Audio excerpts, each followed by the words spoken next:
आषाढी एकादशीच्या सगळ्यांना खूप खूप शुभेच्छा. तर आज आषाढी एकादशी होती आणि छान मस्त मी पण अशी छान पूजा करून घेतली.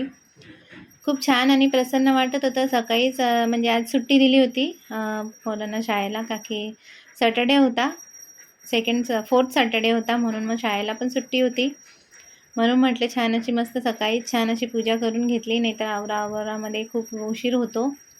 मस्त देवाऱ्यात पण छान पूजा केली. त्याच्यानंतर माझी मुलगी म्हणे, मम्मी माझ्यासोबत फुगडी खेळ. मग तिच्यासोबत छान अशी फुगडी खेळली आणि खूप छान वाटतं. सणांच्या दिवशी मस्त आवरून वगैरे घेतलं होतं आम्ही. त्याच्यानंतर दुपारी मस्त कढी बनवली होती, साबुदाणा खिचडी बनवली होती आणि ना आज मुलींची डिमांड होती की मम्मी आम्हाला वडे पण खायचे आहे. तर मस्त असे मेंदू वडेसारखे ना साबुदाण्याचे वडे केले होते मी.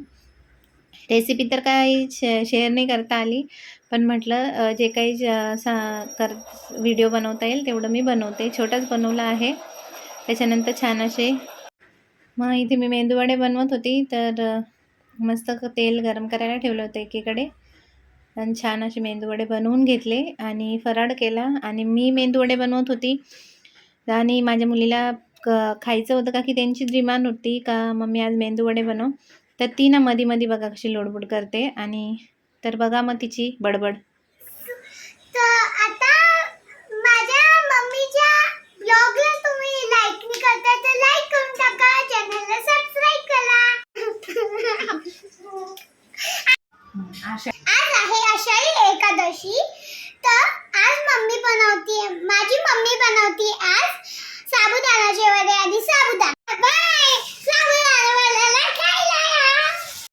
त्याच्यानंतर मग इथे ताट करायला घेतलं. तर आज ना मस्त कढी, साबुदाणा वडे, वेफर, साबुदाण्याची खिचडी आणि बटाट्याची चटणी असं होतं. तर मग फराळ वगैरे केला. संध्याकाळी छान अशी दिवाबत्ती केली.